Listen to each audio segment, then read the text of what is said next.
পৃথিবীতে সব থেকে সুখী মানুষকে জানেন? যাদের মা আছে। আমার মা আছে, আমি অনেক খুশি এবং সুখী। যার মা নাই, সে কখনোই সুখী হতে পারে না। আসলে আমরা মা থাকাকালীন আমরা বুঝি না, মায়ের কদর দিতে জানি না। মা আসলে কত বড় নিয়ামত। আসলে একটা জিনিস কি ভাই, যখন মা দুনিয়া ছেড়ে চলে যাবে, তখনই আমরা বুঝবো মায়ের মর্মতা।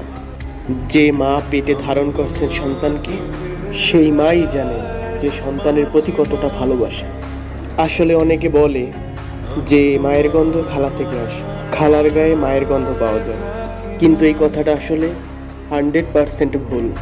কারণ মা তো মাই, আর খালা তো খালা। খালা কখনোই মায়ের মতো হতে পারে না, কারণ খালার সন্তানদের রেখে কখনোই আপনাকে ওইভাবে সন্তানের মতো দেখবে না।